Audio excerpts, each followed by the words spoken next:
What's up? Humor Across the Media, Summer 22 in the house. Um, Talking about like fake news, the original fake news before Trump sort of co-opted the term and distorted it as he does. Um, so I put up a couple episodes of Patriot Act with Hassan Minhaj and a bunch of Onion stuff. Um, so I'm going to run through that real quick with you guys and respond to your comments and things like that. Um, I wrote a paper in grad school about this kind of. I'm not going to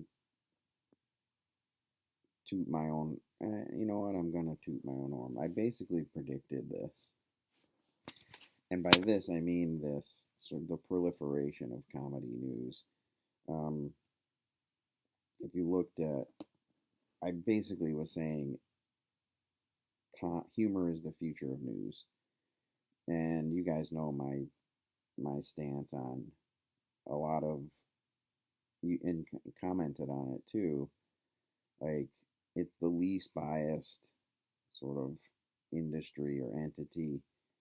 Um, it's not trying to convert you over to to give money or to give your vote or to give your allegiance, right? There's none of that. There's no like affiliations typically.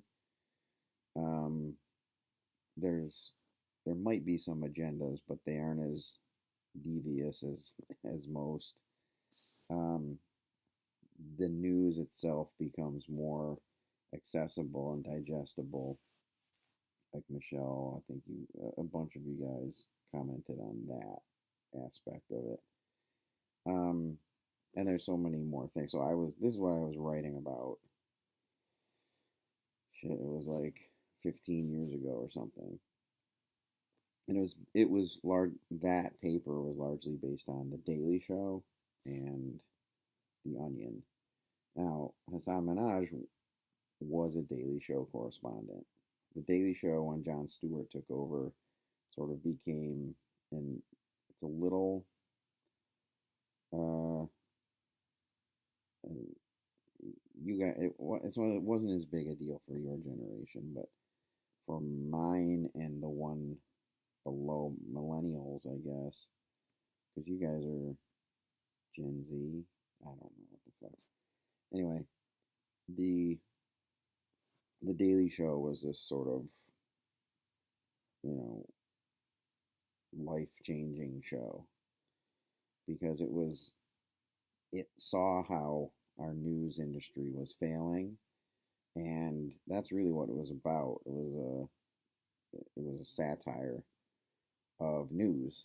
So it looks like news, but it's not really news, and it's commenting on the news itself, right? For the most part, like that's where it started, I think. Um, and it sort of gave birth to the Colbert Report, which is Stephen Colbert's original show. Where that's a parody, Daily Show satire.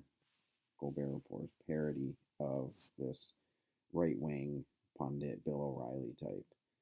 Um, and that was hugely successful. So the Daily Show became this sort of minor leagues. Like Daily Show was a major leagues, and they were developing all these great sort of humor news talents, right? So from the Daily Show, you have Hassan Minhaj did Patriot Act, which was preceded by John Oliver's Last Week Tonight on HBO, which is very similar to Patriot Act, um, but maybe a little skews a little older. Hassan Minhaj is younger, more hip, and like with the different media, and it's more fast paced or whatever. Um, Larry Wilmore came from Daily Show and had his own show. The Nightly Show, I think it was called. Samantha Bee does Full Frontal on TBS, one of the first women of late night. Jordan Klepper has had a couple shows. Now he's doing all these sort of Trump videos. Um, who else? Well, Steve Carell and Ed Helms went on to do The Office. I guess that's not as consequential. Um, Wyatt Cenac, Ronnie Chang, um, all these. I know I'm forgetting some good ones. I probably wrote them in. I just realized wrote them in the description.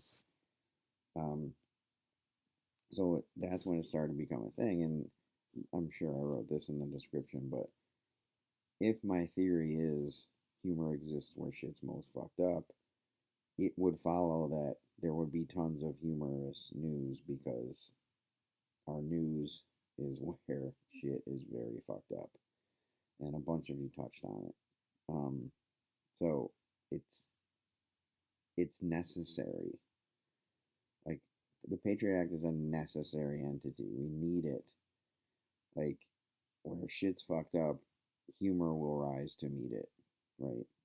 Um, and I think that's the focus of any of uh, these news these news shows. And I've made this point about Last Week Tonight and Patriot Act because they're like I said they're very similar. They're basically doing our job for us, which is taking an idea or a fact or a news story and breaking it down, analyzing it, gathering information, reading about it, synthesizing the data to come out with a general opinion, right? That's what we should be doing with news, but we either don't have the time or we don't care or any number of reasons why people don't do that with news. But that's what Last Week Tonight does it, and someone mentioned it. Um, who mentioned it in here? Sorry.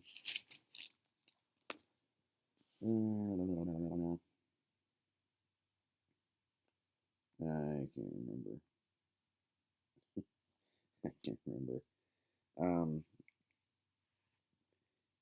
they talk about things that we take for granted. Oh, it's Michelle. I see right here. Right, the shit that we take for granted that's happening every day that probably impacts our lives and we don't even know it. Right, that's what a lot of episodes of both Patriot Act and Last Week Tonight do. They're like, here's this thing that you kind of know about, but you don't really at all, and they pick it apart and dismantle it and try to unpack it, and put it back together in a like you said, like a digestible, entertaining way, so that you might think about it and laugh about it and learn about it at the same time. Like it's a great trio there. Um, and the one that always jumps to my mind was um, he John Oliver did an episode on civil forfeiture, which is a thing that I didn't know about, and is basically the government can come and take your shit whenever they want. Basically, if they want to do that. Um, and broke it down and showed the statutes in the legislature. I don't even know if that's a thing. And I was like, holy shit! Like, just didn't even know about it, right? And what these shows can do is take these things that we think, right? We think we know or we assume are on the up and up and are for in our best interest and all these kinds of things, and then they're like, but here's what it's really about, and here's what's really going on. So I think that's a helpful service, certainly, because as you said, you guys said the story, that one episode about the news of Patriot Act was how they're trying, certain powers that be are trying to silence the truth, right? Or not silence it, but shape it or buy it. Said buying truth. Jake was talking about that idea of, anybody who's out there for themselves trying to find out what's going on and be factual and honest, like that's dangerous to those in power in many cases, especially in the culture that we live in now, which is like corrupt, hella corrupt, as it were. So silencing these local papers and putting them out of business and taking over, the more you can control information, the more you can get away with. And um, it's kind of interesting to see that. Now, a bunch of you mentioned you hadn't seen Patriot Act before. It's a great binge show. It really is. And you should, there's tons, as you saw, there's tons of episodes. And I urge you to watch the ones that you don't think you would find interesting, if that makes any sense. It's easy to watch the one about college because you're all in college and you're like, oh, I get it. But like, there's ones about elections in India, Indian elections. There's like actually like I think it's a two-part series that's super interesting. But again, like funny, interesting, engaging, like that's all I think those are all good things. So yeah, it's like it's a lot. But where is it? Oh, Caitlin, your mom liking it was fascinating. Your mom, unless I read that wrong, I'm pretty sure I read that right. Um, your mom being simultaneously interested in watching the show again and duped by the burnt orange challenge is pretty funny. Uh, and yeah, and it's kind of sad that it's kind of sad that when you I'd never heard of the burnt orange challenge. I guess it's a challenge. I don't might as well be a challenge, right? So reading that, at no point was I like, "Oh, get out of here! You made that up. That's crazy." Like that's sad that I'm like, "Oh, of course, it makes total sense that that swept the nation." of course it does, and it ties into the whole bunch of you brought up this that Minaj was talking about how social media can sort of exacerbate the worst news, right? It can take the news and just sort of, you know, devalue it, I guess, just completely water it down and, make it into this, you know, spectacle of what it is. And, you know, it brings up the question like where can you get news? Like actual facts and stories and truth. Where can you get it? And I always point back to stuff like this. The Onion, obviously, The Onion's not true, but it's a metaphor for the truth, basically. Um, and then Patriot Act, Daily Show. Trevor Noah does a great job. A lot of people are like kind of don't know what to make of him, but he's good. That show's still very consistently good. Patriot Act last week tonight. Like, oh, Samantha Bee's Full Frontal is a fantastic show. With this sort of women's perspective. So that's where you go now. And I don't think it's a cute little thing. I think it's for real. Look at the news in quotes itself. It's obnoxious. It's 100% propaganda at this point. Fox News Fox News's refusal to cover the January 6th hearings is case in point, evidence enough that, like, take the word news off the screen when you're on TV because it's not news. You can't. This is a story that is happening in our country that you are ignoring because it shines poorly upon you and your brand and your whatever. Now I think they, after the first few days, maybe they started to, but it doesn't. It's still, and that there are brands at all in news is a sad fact because that's the problem. It's money. Money is what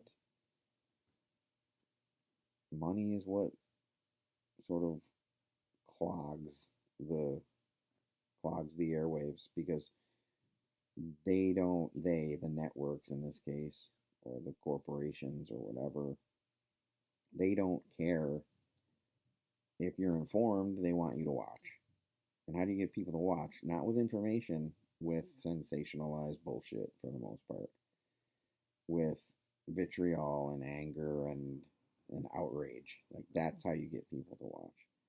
And it sort of, it closes, closes people in, right? Echo chambers, you guys have heard that term.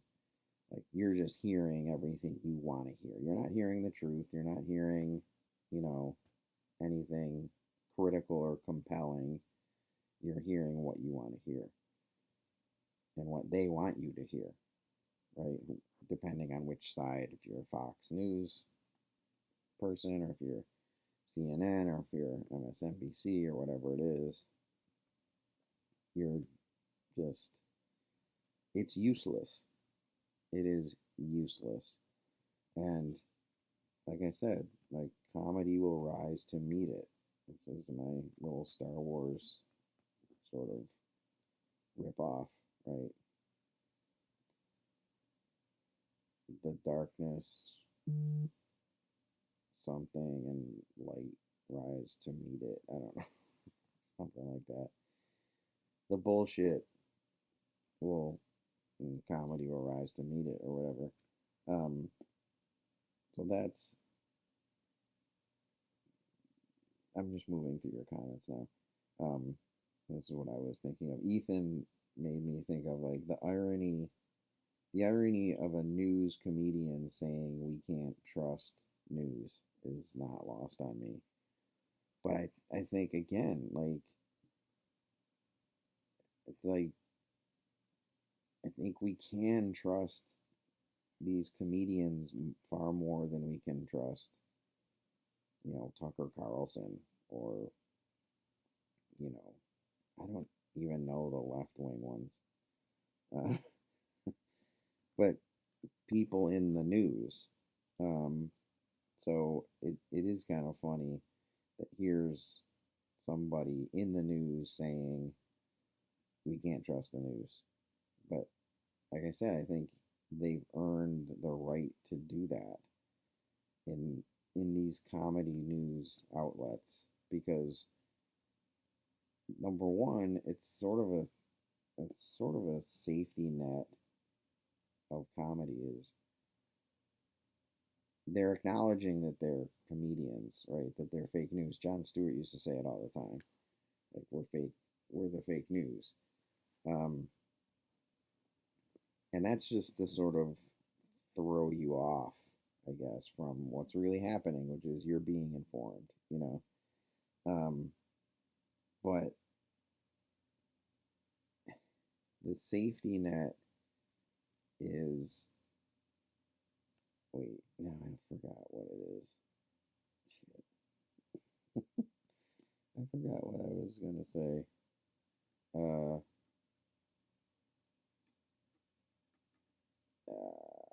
Poop. All right, moving on. Talking about the little I threw that college episode in there for you guys, and I just thought it was funny that Lou talking about her basically her fear-based education. I went to college because I was too scared to not go, which is again such a sad commentary on the state of the education system in our country. Um, but bigger than that, Lou talked about like I think a bunch of you sort of felt it watching.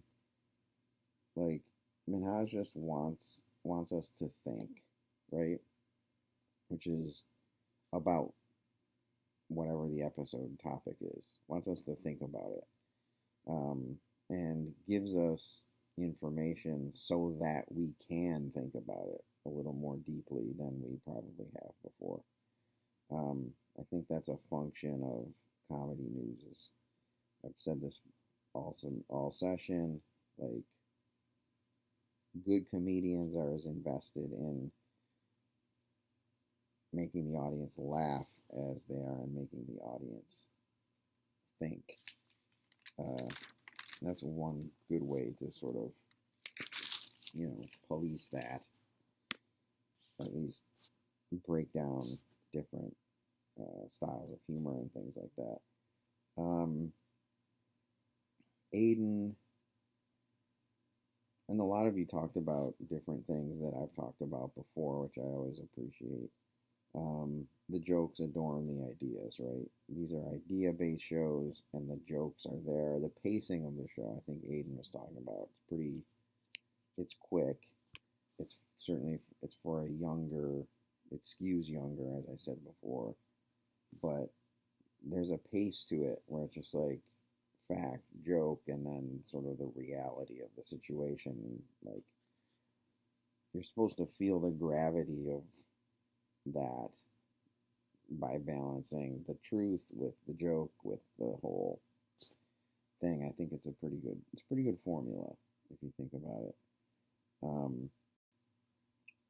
Sherry brought up the idea of propaganda and how all news at this point, mainstream media news, is propaganda basically, and doing good for no one other than those who own the networks and work at the networks in terms of generating profits.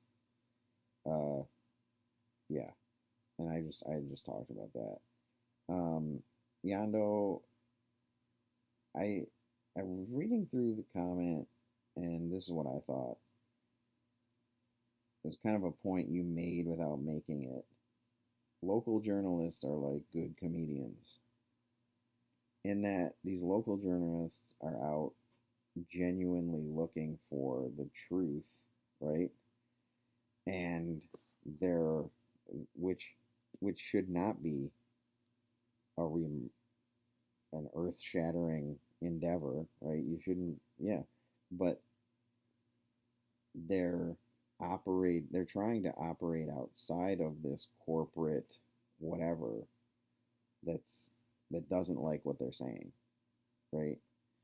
And comedians are the ones who sort of operate outside of that, right? It's very difficult to silence a comedian. I mean, it can happen, I guess, but without that corporate entity, so like the good journalist, like the woman who uncovered the whole Epstein thing, I think her job is similar to a good comedian, right? She's seeking the truth and exposing it and finding it. She's just not making it funny. She's sort of offering it to the world.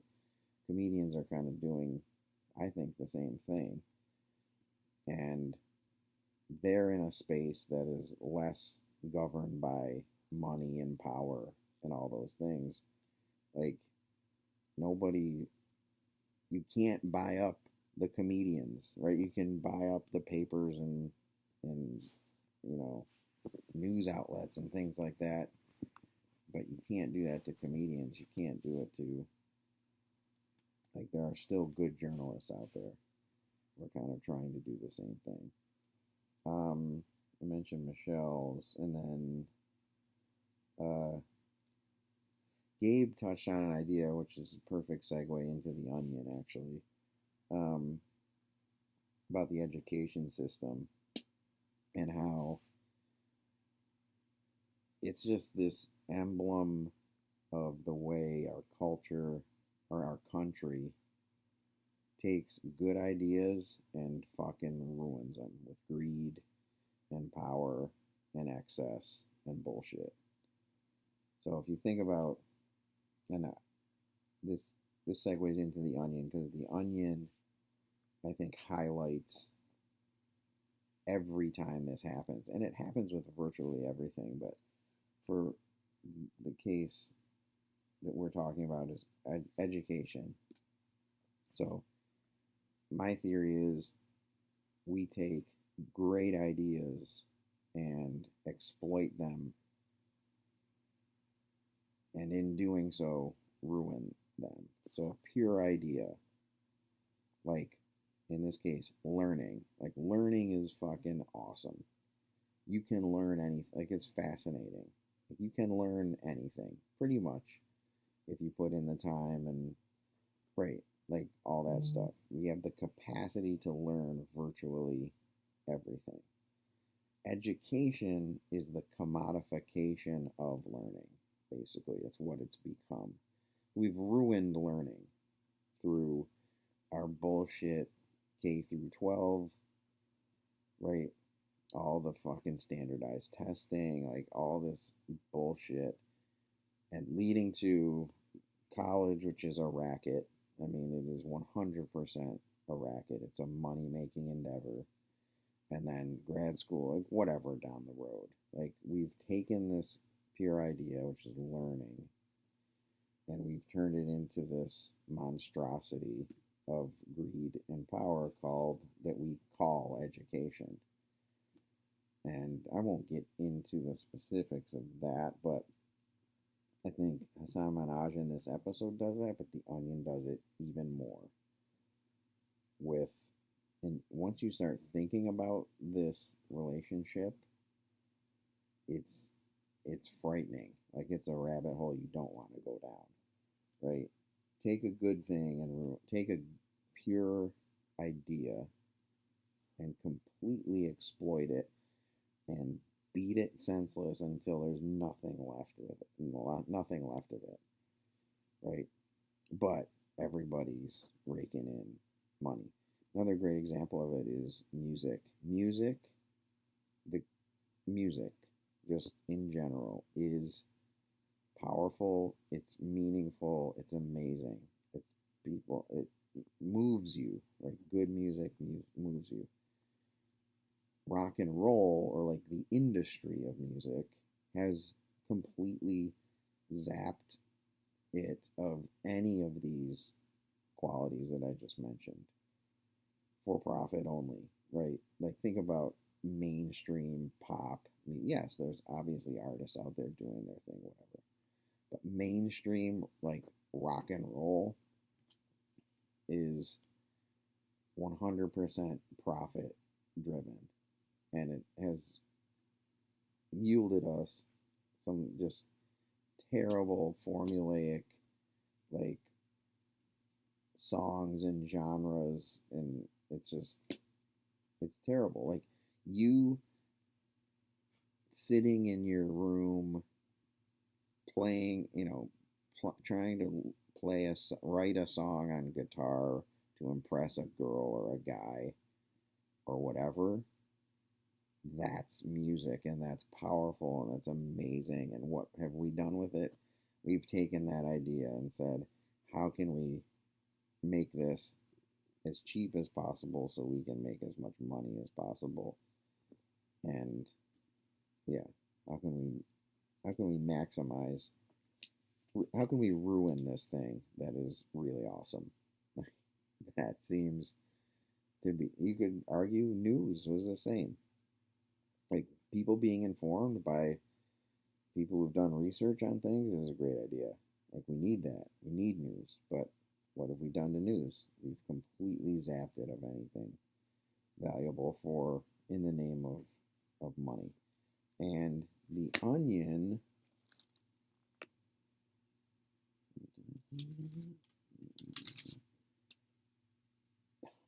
the Onion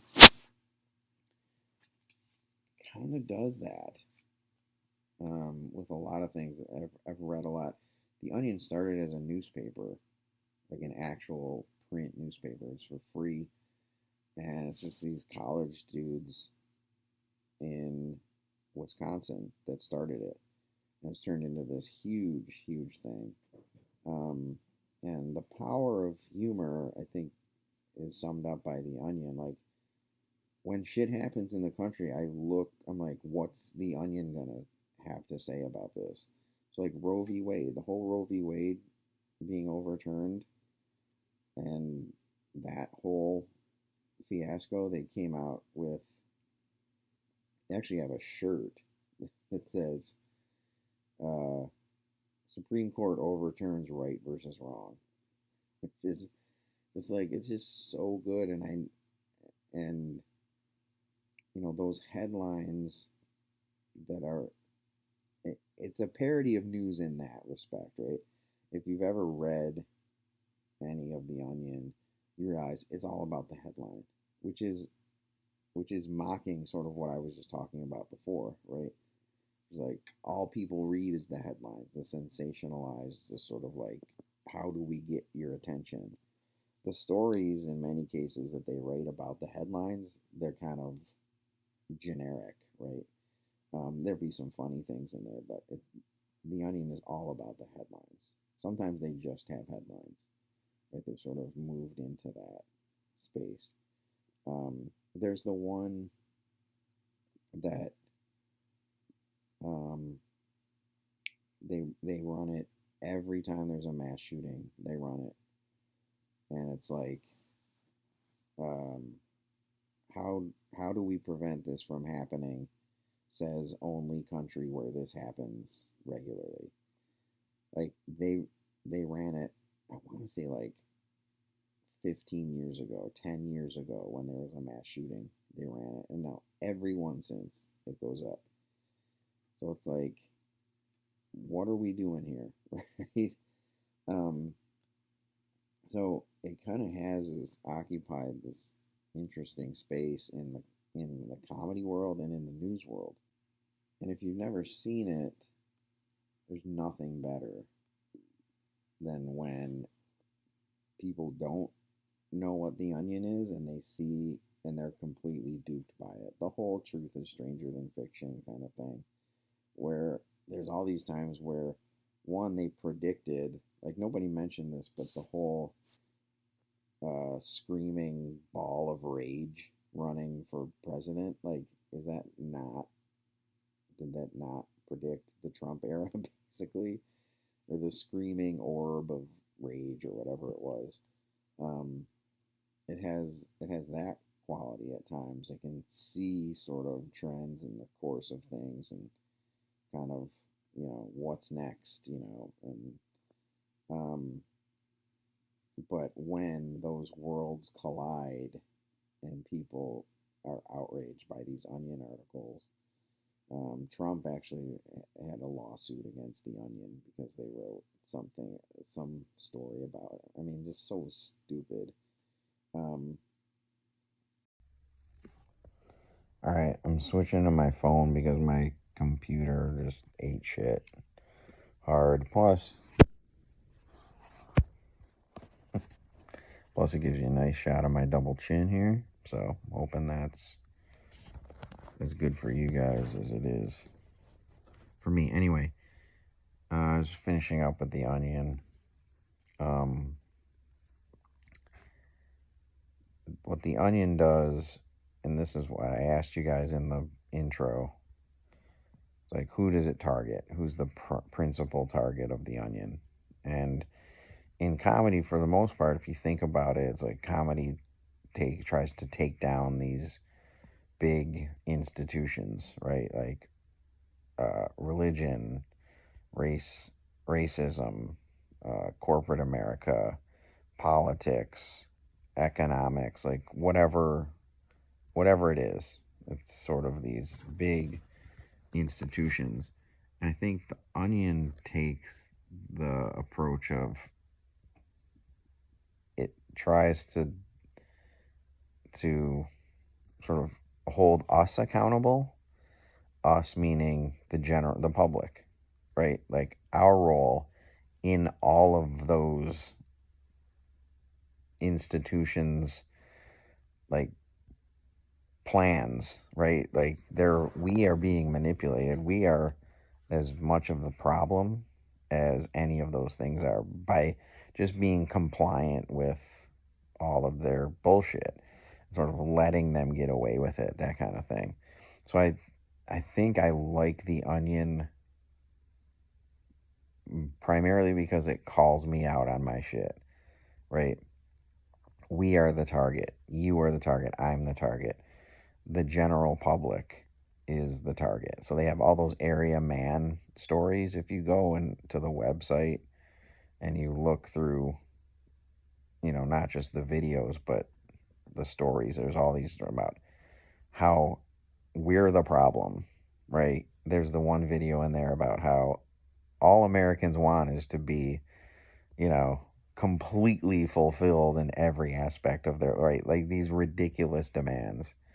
Um, and that kind of stuff is why I think the Onion is so successful, and why I think it's it's important, right? Because I think a lot of comedy is, oh, we're the people and we're just powerless against, all of these institutions, when in reality we're part of the problem, basically. Um, so I think that's one that's my biggest takeaway with The Onion is like when you read Onion stuff, you should be like, oh, that's kind of me, right? Like there's supposed to be moments like that where you're like, yeah, that one hit too close. And maybe I should rethink my position on this, blah, blah, blah. So, um, there's that. Um, all right. I'm going to try to piece this video together and hopefully you will watch it. Bye.